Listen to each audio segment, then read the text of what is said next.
আমাদের জাতীয় রাজনীতিতে আপনাদের কিছু করণীয় আছে, আমাদের সকলের করণীয় আছে।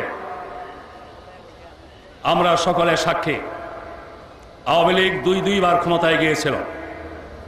প্রথমবারে ক্ষমতায় গিয়ে ইসলামী রাজনীতি নিষিদ্ধ করেছিল, ইসলামের নাম নিশানা মুছে ফেলার আয়োজন করেছিল, ইসলামী শিক্ষা সংস্কৃতির পথ রুদ্ধ করেছিল।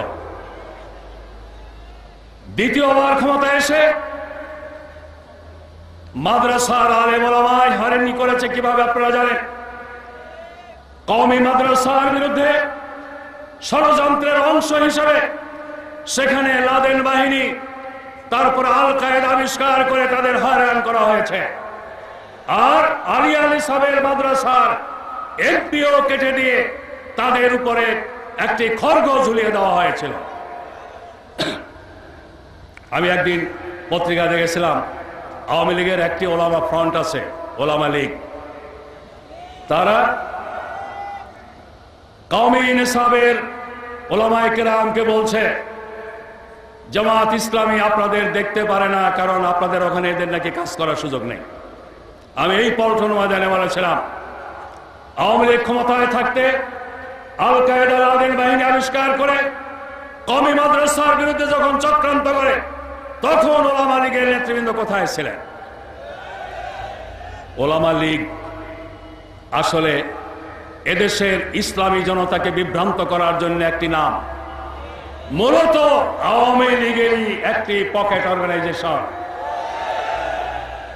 ওলামা লীগের বিষয়টি তো মানুষের কাছে জানা, কিন্তু সরাসরি আওয়ামী লীগের অঙ্গ সংগঠন হিসেবে পরিচিত নয় এমন কিছু ইসলামী লেবাসধারী শব্দ গজানো প্রতিষ্ঠান শেখ হাসিনার সাথে দেখা করছে, 14 দলের নেতৃবৃন্দের সাথে দেখা করছে, বৈজ্ঞানিক সমাজতন্ত্রে বিশ্বাসীদের সাথে দেখা করছে, আর জামাতের বিরুদ্ধে ভূমিকা রাখছে।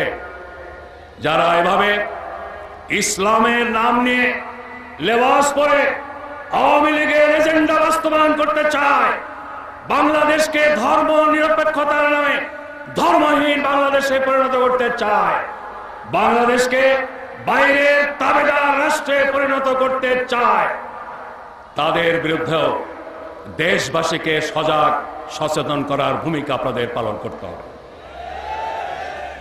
ওলামায়ে কেরাম, আমি কথা আর বাড়াতে চাই না, শেষবারে একটি কথা আমি বলতে চাই। জামাত ইসলামী বাংলাদেশ এই দেশের সকল আলেম ওলামা, সকল ইসলামী প্রতিষ্ঠান, সকল ইসলামী দলকে আপন মনে করে, অন্তর থেকে তাদেরকে শ্রদ্ধা করে।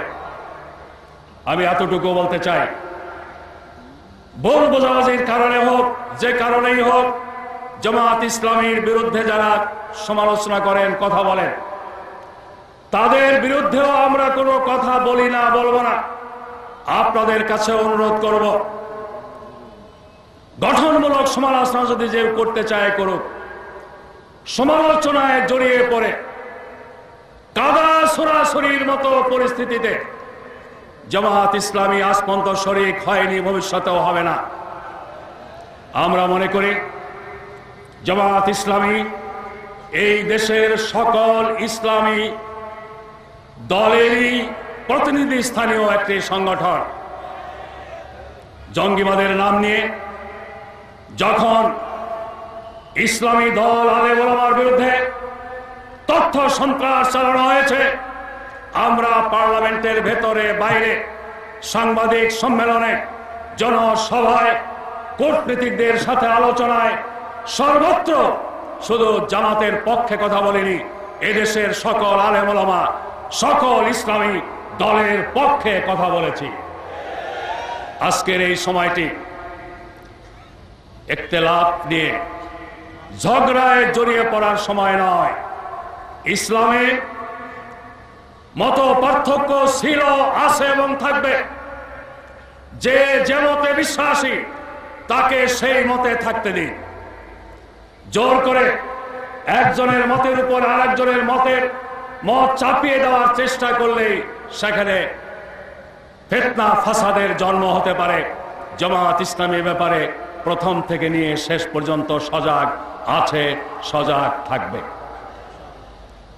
আমরা বিশ্বাস করি যারা কোরআন হাদিসের খেদমতে নিয়োজিত তারা যদি আমাদের বিরুদ্ধে ফতোয়া দেন, তবুও তারা যে কাজটি করছেন এই কাজ আমাদের কাজ। অতএব সাময়িক ভুল বোঝাবুঝির কারণে তারা হয়তোবা কোনো দিক থেকে কোনো ভুল তথ্য পেয়ে আমাদের সম্পর্কে নেগেটিভ কথা বলছেন, কিন্তু তাদের কাজটি যেহেতু আমাদের জন্য সহায়ক, তারা যে কাজ করছেন যেহেতু কাজটি আমাদেরই, এজন্য তাদেরকেও আমাদের বুকে টেনে নেওয়ার মতো উদার থাকতে হবে, উদার ব্যবহার করতে হবে। আমি আবারও আপনাদের সকলের মাধ্যমে এই দেশের সমস্ত উলামায়ে কেরাম, সমস্ত পীর মাশায়েখ, সমস্ত ইসলামী দল এবং প্রতিষ্ঠানের নেতৃবৃন্দ কর্মীদের কাছে আকুল আবেদন রাখতে চাই, ইসলামের বিরুদ্ধে যে ষড়যন্ত্র চক্রান্ত চলছে, এই ষড়যন্ত্র চক্রান্তের পেছনে যারা আছে তারা যেন ইসলামপন্থীদের কাউকে ব্যবহার করতে না পারে, কাউকে তাদের সহজ হিসেবে পেতে না পারে, আমাদের কারো কথা যেন তাদের শক্তি না যোগায়। এ ব্যাপারে আমাদের সবাইকে সজাগ এবং সচেতন থাকতে হবে। এই ওলামা সমাবেশ সার্থক ও সফল হওয়ার জন্য মহান আল্লাহ রাব্বুল আলামিনের দরবারে শুকরিয়া জানিয়ে, আপনাদের সবাইকে আন্তরিক অভিনন্দন জানিয়ে, এই সম্মেলনকে কেন্দ্র করে কালেমায় বিশ্বাসী সকল মানুষের মধ্যে ঐক্য গড়ে উঠুক। দিনের জন্য যারা কাজ করছে ক্লাসের সাথে সকলের সাথে সংহতি একটি মাইল ফলক হোক এই ওলামা জাতীয় ওলামা সমাবেশ। আমি আশাবাদ ব্যক্ত করে সকল শ্রেণীর ওলামায়ে কেরামের কাছে আমার মনের এই আকুতি পৌঁছে দেওয়ার জন্য আপনাদেরকে দায়িত্ব গ্রহণের আবেদন জানিয়ে আমার বক্তব্য শেষ করছি। আল্লাহ হাফেজ। বাংলাদেশ জিন্দাবাদ। ওলামা